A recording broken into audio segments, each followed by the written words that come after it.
So our goal for today is to find the heat of reaction of a couple of the dissolving of a couple of salts and one neutralization reaction.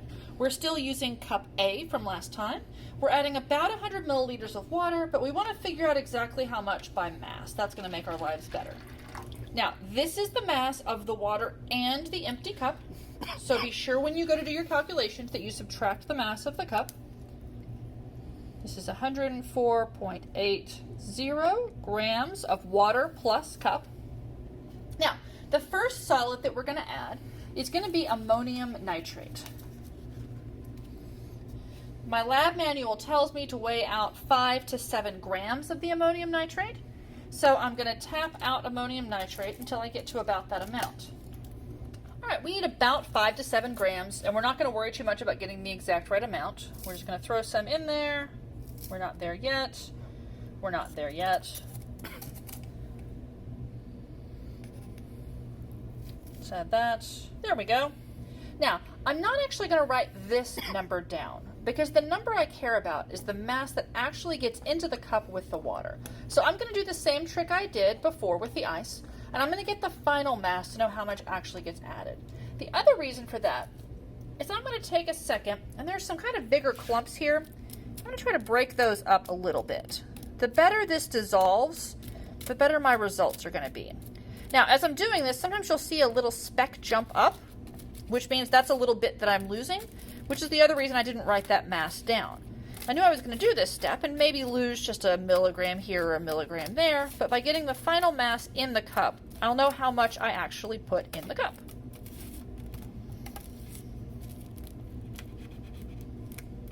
Once I have all these pieces that are a little bit big broken up, then I'll head back to the other bench so that I can mix them and find my final temperature. All right, we're going to start with the initial temperature of the water in our cup. We're going to stir with the thermometer and swirl it a little bit to see what we get. As we've come to expect, it looks like 21.8 degrees.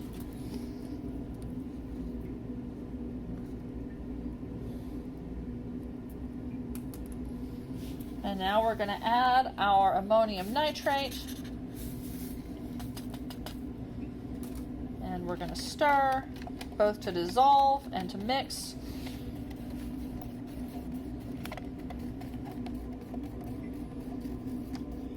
The ammonium nitrate usually dissolves pretty quickly. I can't feel any grit in the bottom, which is always a good sign.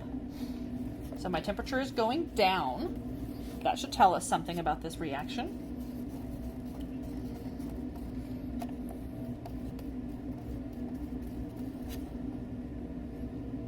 Don't want to wait too long because eventually the temperature will start to go up again.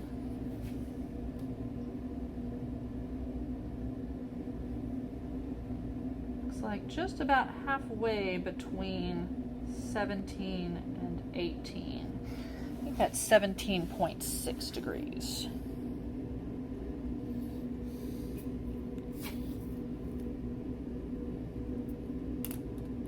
And my last step will be to get my final total mass of the cup, the water, and the ammonium nitrate. All right, my final mass is 110.99 grams. All right, now we're going to do exactly the same thing. Once again, we're going to get the mass of the cup and the water. So we'll make sure that our balance is zeroed, which it was. We're going to pour in 100 grams of water. But we're going to write down the mass of the cup plus the water, 99.31 grams. Again, we're going to want to add about 5 to 7 grams of ammonium nitrate. So I'm going to zero the balance here and put, somewhere around that amount into my weighing dish.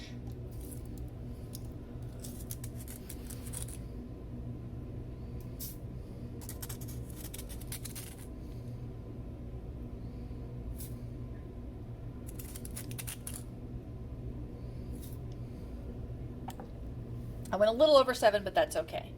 I'll do the same thing I did last time, which is I'm going to go through and make sure that I don't have any chunks that are too big so that it dissolves smoothly and quickly.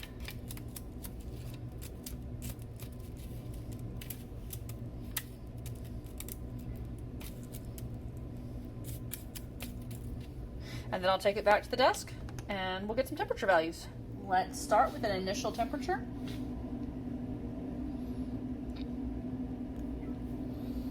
.2.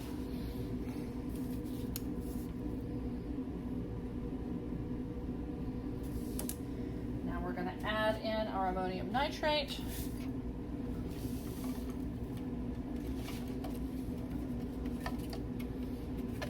Stir to help it dissolve. The temperature went down last time. We certainly hope it goes down again this time. And it is.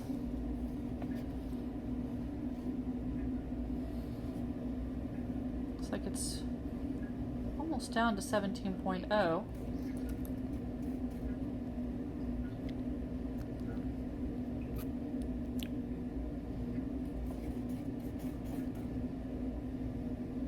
Well, I think that's a final temperature, 17.0.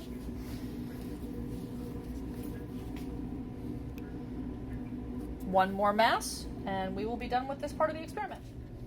All right, here comes the final mass of our cup, our water, and our ammonium nitrate. All right, those two trials look pretty close to each other, so we're going to move on. Instead of doing ammonium nitrate for the second trial, we're going to use magnesium sulfate, and we'll see if we get the same result. Add about 100 grams of water to our cup to do our magnesium sulfate experiment. So we'll add 100 grams or so, measured by volume. This mass is going to be the water and the mass of the cup itself. This time, we're going to add magnesium sulfate instead of adding ammonium nitrate. We're going to zero the balance and make sure magnesium sulfate is a little powderier usually than the ammonium nitrate is. Our lab handout tells us we need 4 to 6 grams of this, so a little bit less than the last one. There's 3 grams. We'll add a little more. All right, somewhere around 5.5 grams is what we're going to add. I am going to check and make sure that I don't have any big clumps. I don't usually with the magnesium sulfate, though. It's a little bit more powdery. All right, we'll take it back and get some temperature data. All right, let's check our temperature. Room temperature is pretty consistent. Although that one I think is 21.9 degrees. It's fair to ask yourself, is the temperature changing slightly or is the way I'm reading it changing slightly? Either of those could be true. That's why there's uncertainty in that last digit of the measurements. Now I'm going to add my magnesium sulfate and stir to dissolve.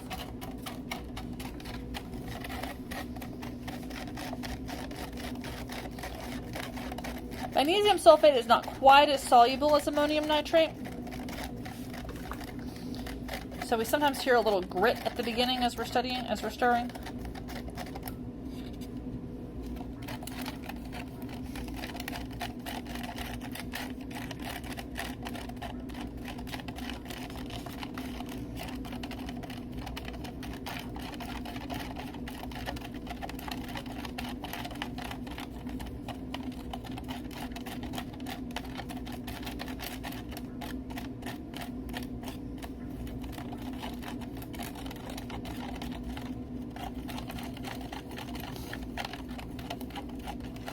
I'm watching that temperature. It's going up. It's at about 27 or so, but I can hear a little bit of undissolved magnesium sulfate down there. So I'm going to keep stirring a little longer.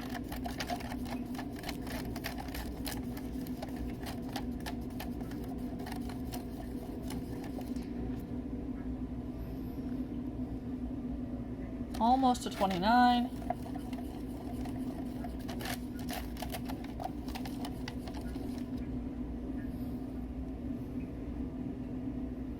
Yep, I'm going to call that 28.8 degrees.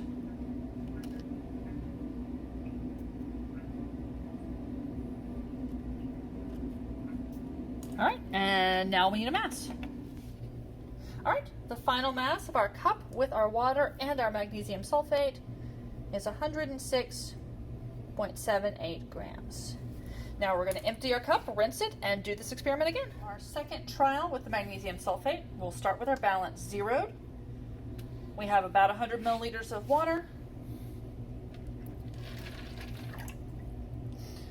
The mass of the water plus the cup this time is 102.53 grams. Now we're going to weigh out our magnesium sulfate. We will zero the balance. And as a reminder, we're looking for between 4 and 6 grams.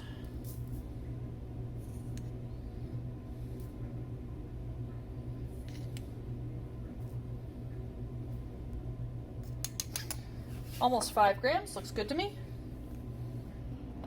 All right, initial temperature of our water.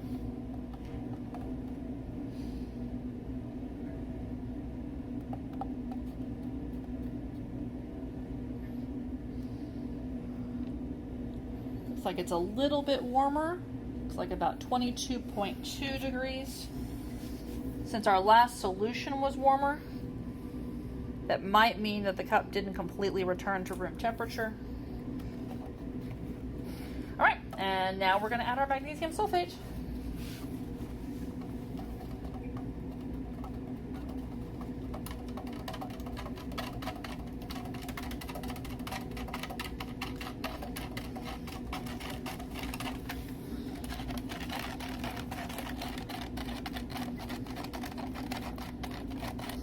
I mentioned in a different lab that normally we don't use a thermometer to stir because a thermometer is more expensive and difficult to replace than a glass stirring rod.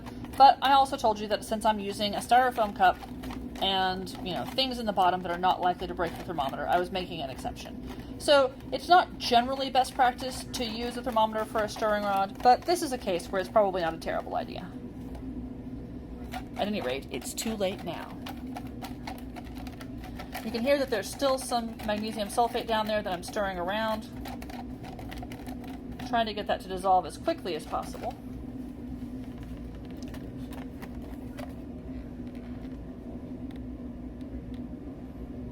It's like almost 28 degrees.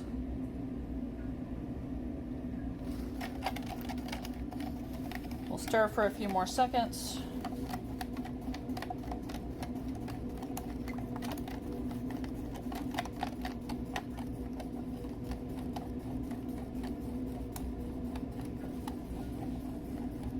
That's all dissolved.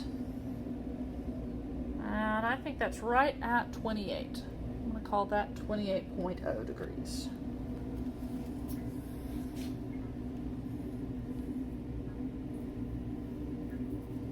All right, back to the balance to get it back. So the final mass for this trial of the cup, the water, and the magnesium sulfate is 107.19 grams. The last reaction we're going to do in the experiment today is an acid-base neutralization reaction.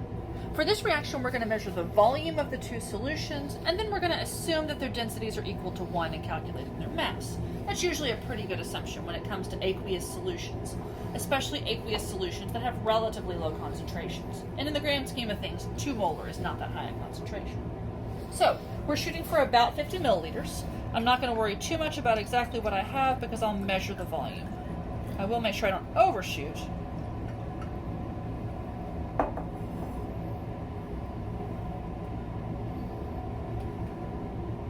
I'll lift this up a little.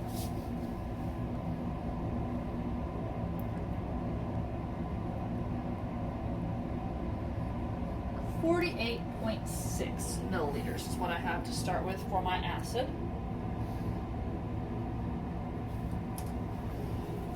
I'm going to pour this into my cup. I'm going to be careful to leave this graduated cylinder next to the acid so I know which graduated cylinder had which solution in it. I'm going to leave my thermometer in this cup while I measure the volume of my base so I can get my initial temperature. These bottles have been sitting next to each other in the hood for quite a while, so it's reasonable to assume that they're at the same temperature initially.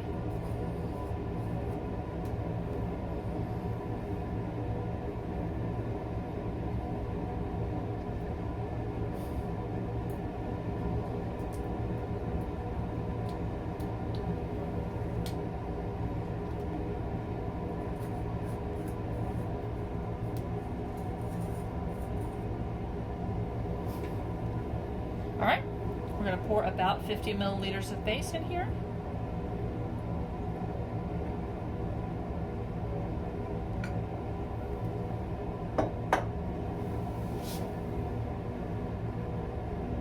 We overshot just a little bit, but I can make that estimation. I'm going to make that estimation at 50.5 milliliters.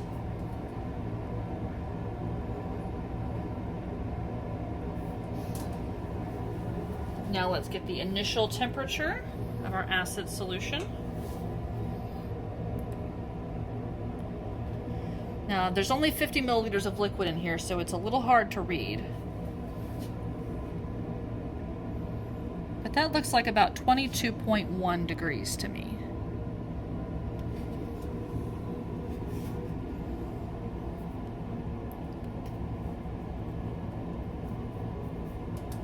Now I'm going to pour in my base, stir with my thermometer,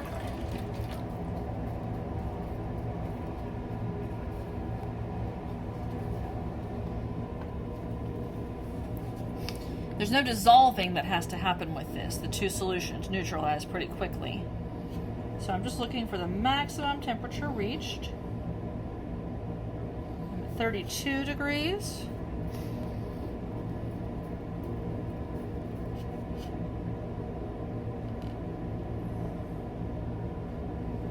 $32.6.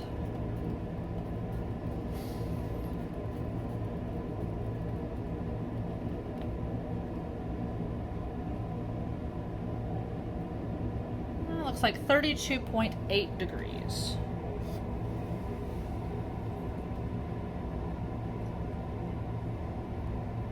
Alright, I'm going to rinse my cup and then I will do this exact experiment again. Now we're going to repeat our neutralization reaction with hydrochloric acid and sodium hydroxide. Again, we're starting with 50 milliliters or thereabouts.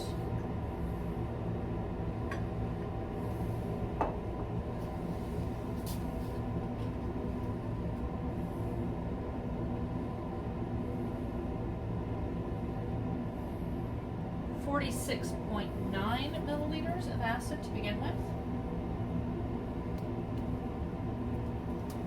We'll pour that into our cup.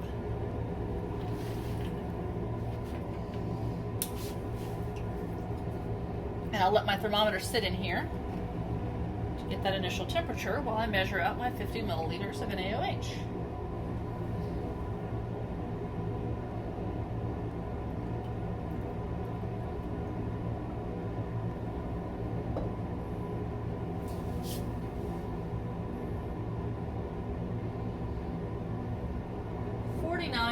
.7 milliliters of NaOH.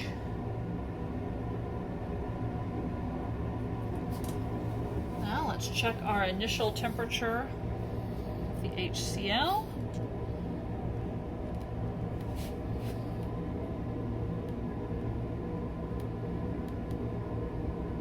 .2 degrees Celsius.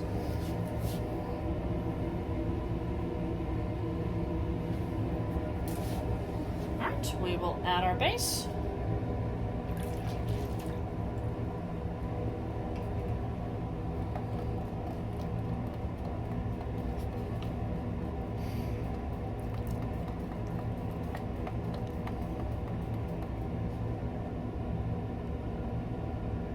We're at 32 and still rising.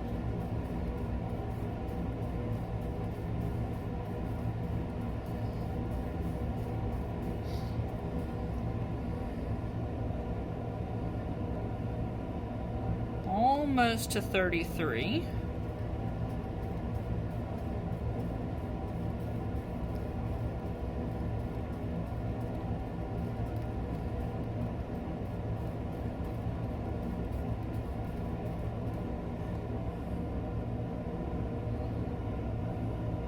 Yep, 32.8. Huh, that's a fun coincidence. That's the same final temperature we got last time. We would expect the temperatures to be pretty similar since we're doing the same reaction with about the same amount of the reactants, but it's kind of fun that they were exactly the same. Okay, The next lab that we do that has to do with heat was this heat of reaction lab, which you just watched the data collection on. You really have 3 goals for this lab. You're going to find the heat of dissolution of the 2 different salts, and then the heat of neutralization of the acid and the base. I think it's clear in the video, but I used calorimeter A for all of the trials, so that's the value of heat capacity that you should be using, the one that you calculated from the results from yesterday, or the lab that you worked on yesterday. If you got an answer that doesn't make sense or that doesn't match the lab manual, send me an email and let's talk through it together. If you have any questions, send me an email.